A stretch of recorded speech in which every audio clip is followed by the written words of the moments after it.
Roh Kudus mengobatkan Petrus. Amin, saudara. Roh Kudus bisa mengobatkan kita. Amin. Ya, Roh Kudus bisa melengkapi kita dengan kuasa dari mati. Ya, amin. Dia bekerja Roh Kudus, saudaraku. Sebenarnya tanpa Roh Kudus kita tidak bisa mengerjakan pekerjaan Tuhan.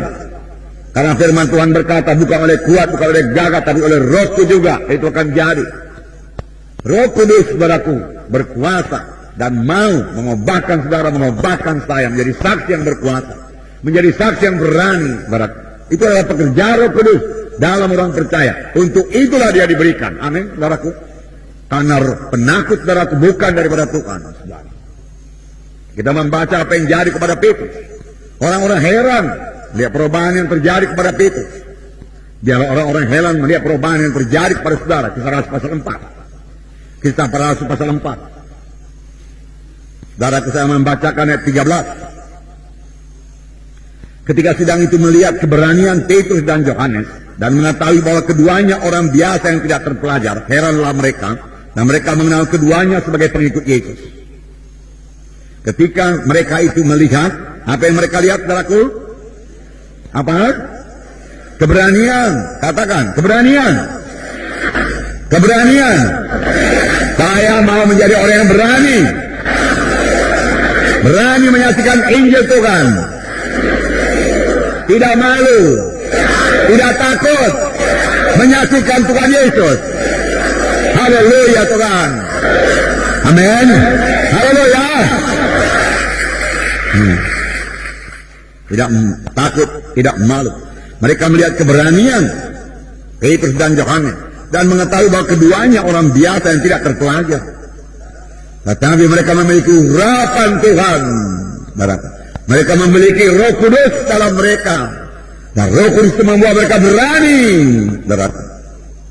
Urapan Tuhan, Roh Kudus tidak bisa digantikan dengan titel apapun juga. Ya. Titel tidak bisa mengambil tempat urapan. Urapan tidak sama dengan titel. Luar biasa urapan Tuhan. Ya. Heranlah mereka. Haleluya. Biar dunia heran melihat saudara. Biar dunia heran melihat perubahan yang ajaib bagi saudara. Heran mereka. Kenapa bisa begini? Dari dulu-dulu dia tidak pernah bisa begini. Bahkan saudaraku, banyak orang-orang yang gagap, saudaraku, dia bahkan Tuhan jadi lancar berbicara. Misalnya saudaraku orang Robert, saudaraku. Ya, Tuhan berkata dia jadi hamba Tuhan. Rupanya dia itu orangnya, saudaraku, orang gagap. Tidak bisa bicara, saudaraku, dengan lancar. Tetapi kemudian Roh Kudus mengobatkan dia. Tidak ada yang mustahil dalam Tuhan. Ya, jangan katakan saya tidak bisa, jangan katakan tidak mungkin. Jangan katakan, saudaraku. Bersandar pada Roh Tuhan. Mohon pertolongan Roh Tuhan.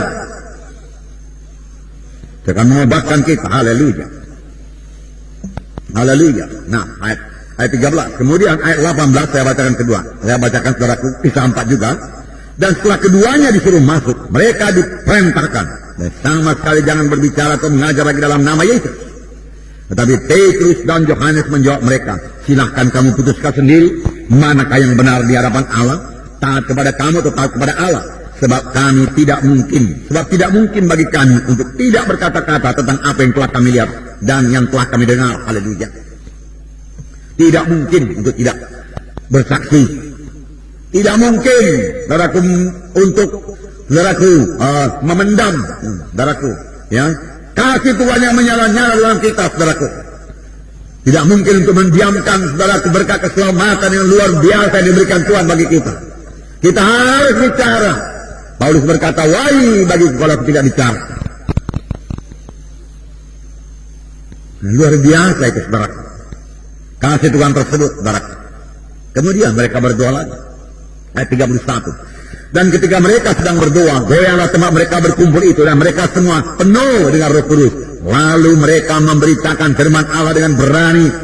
Mereka semua penuh dengan Roh Kudus. Lalu mereka memberitakan firman Allah dengan berani. Jadi penuh dengan Roh Kudus dihubungkan dengan memberitakan firman Allah dengan berani. Berani. Penuh dengan Roh Kudus, lalu mereka memberitakan firman Allah dengan berani. Ayat 33. Dan dengan kuasa yang besar rasul-rasul memberi kesaksian tentang kebangkitan Tuhan Yesus. Dan mereka semua hidup dalam kasih karunia yang melimpah-limpah. Dengan kuasa yang besar. bukan kuasa yang kecil. Roh Kudus memiliki kuasa yang besar, amin saudara. Ya, biar kita percaya dengan kuasa yang besar. Rasul-rasul memberi kesaksian tentang kebangkitan Tuhan Yesus. Yesus hidup, dia katakan, untuk kebangkitan Tuhan Yesus. Yesus bangkit dari kematian. Yesus yang kamu salibkan itu dibangkitkan Tuhan dari kematian. Dia hidup, dia berkuasa, dia tidak berubah. Dia katakan. Kalau dahulu dia menyembuhkan, hari dia menyembuhkan. Dahulu dia mengasihi jiwa-jiwa yang berdosa, hari dia mengasihi jiwa-jiwa yang berdosa. Ini berita mereka, saudaraku, Tuhan Yesus tidak berubah. Dahulu dia menyambut jiwa-jiwa, hari ini dia tidak menolak seorang pun yang datang kepadanya. Firman Tuhan berkata, saudaraku, tetapi siapa yang mengatakan demikian? Siapa yang memberitakan ini semua? Kita, saudara dan saya, saudara. Itu sebabnya, saudaraku. Apa yang saya katakan ini, jadi berani ini, harus jadi lebih dahulu kepada saudara-saudara. Amin. Sebab, saudaraku, saudaralah jadi contoh. Saudara jadi teladan. Dan pelayanan saudara bukan hanya berkhidmat dalam KKR. Pelayanan saudara menjadikan murid. Amin. Menjadikan murid. Kalau menjadikan murid, cara untuk menjadikan murid yang paling berhasil adalah cara Tuhan Yesus mengajar murid-muridnya. Yaitu dengan mengajari murid-murid dan dengan memberikan teladan. Jadi Tuhan Yesus sudah mengalami lebih dahulu apa yang dia ceritakan. Dia bukan cerita saja, saudara. Ambil dari buku sana, ambil dari buku sini. Bukan, saudara. Tapi dia telah mengalami lebih dahulu. Lalu dia sampaikan, saudara, ya, kepada murid-muridnya. Dan murid-muridnya berhasil jadi murid Tuhan, saudara. Tuhan menyuruh kita menjadikan murid, bukan hanya menginjil saja, saudara. Setelah mereka diinjil, selamat dalam altar Paul, saudara perlu memuridkan mereka. Untuk menjadi murid, saudaraku, muridkan mereka. Amin.